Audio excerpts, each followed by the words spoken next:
I am Rabbi Nathan Davidovich speaking to you on behalf of the webyeshiva.org. In this short Torah lesson, I am going to talk about the very first commandment of the Torah, which is contained in this week's Parsha of Parsha Bo. Now we know that we're in the midst of the Exodus from Egypt, started a couple of Parshas ago.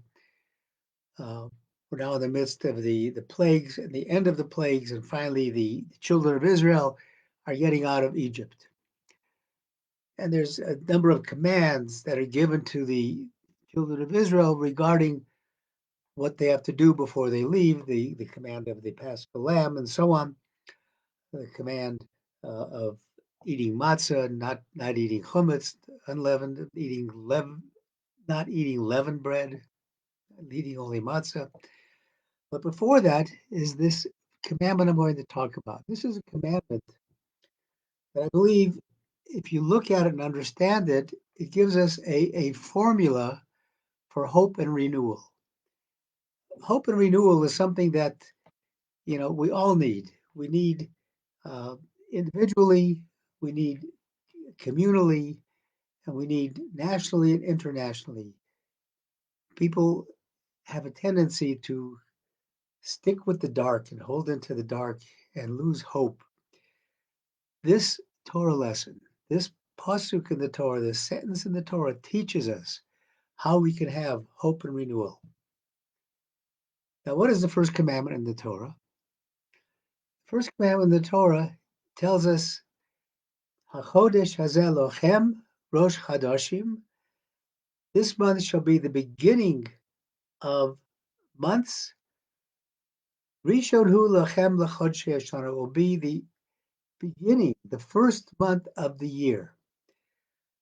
So we have in this sentence, we have the commandment of sanctifying the new moon each month.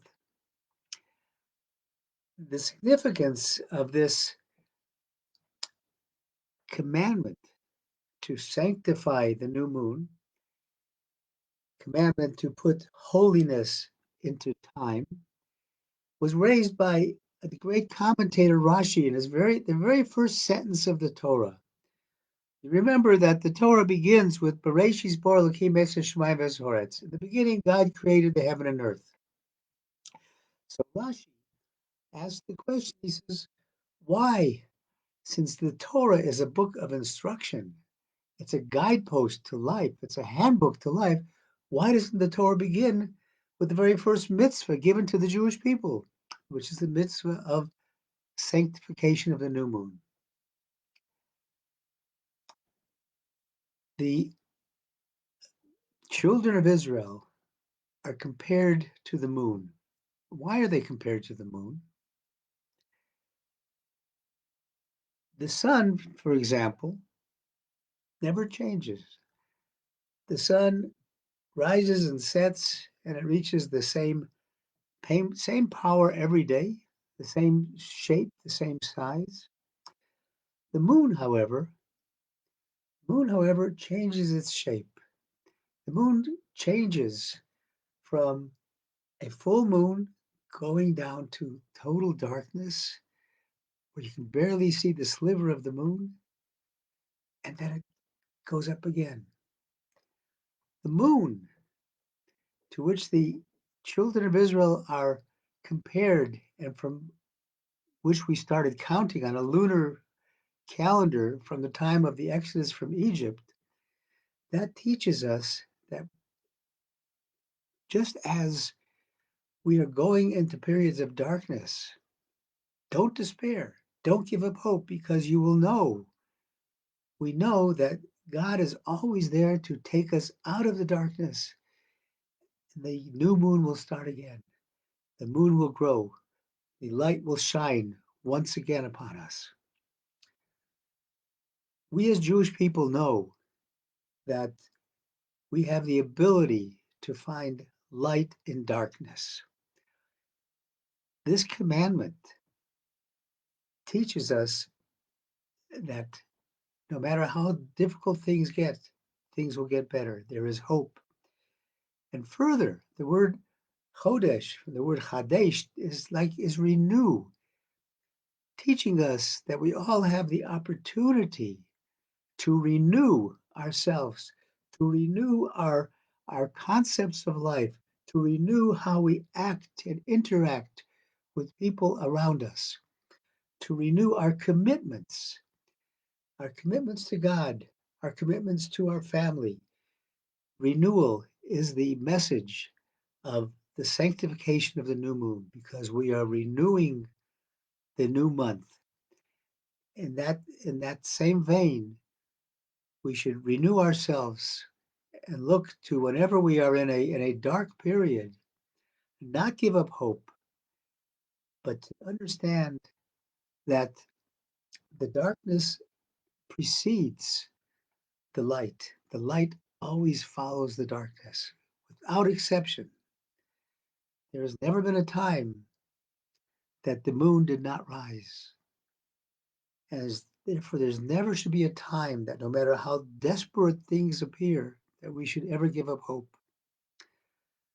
We know that later on in the Torah, we have uh, the event of Moses going up to Har Sinai, to Mount Sinai, and it says he Moshe Allah El Harafel. He went into the dark, and Harafel is a darkness, but there's three different kinds of darkness. There is Anan, which is a cloudiness. There's Choshech, which was one of the plagues of Egypt, darkness. But then there's Arafel, which is the most severe darkness. It's palpable. And Moshe went up into this darkness, and what did he find? He found God. Motzes Hashem. My message to all of us, on behalf of the webyeshiva.org, and on behalf of myself, is that we must remember always to look for the light, not give up hope. Remember that no matter how dark things are, God is standing there waiting for us to sanctify time, to make holiness out of the time that we have, not to waste the time that we have on frivolous things, but rather to concentrate on the important things in life, to set our priorities right.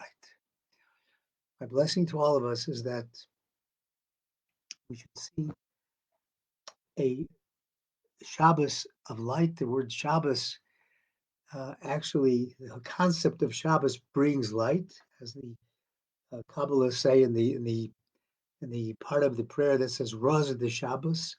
The secret of Shabbos, Raza. Raza also means light. The secret of Shabbos is light. We're put in that bubble of light. So the light is there for us to achieve. The light not only is limited to Shabbat, but if we know that we have this commandment of sanctifying the new moon, of sanctifying time, putting holiness into time, we will be able to find light. So I bless us all to be able to open our eyes, to not stumble in the dark, and to realize that there is light and the light is waiting for us and we can access it. And we can not only access it for ourselves, but that we can then spread it to the world. Because truly, the job of the Jewish people is to be a light to the nations, or lagoyim. And that's the message that I bring you today on behalf of the webyeshiva.org. I wish everybody a wonderful Shabbat, and I thank everybody for listening. Shabbat Shalom.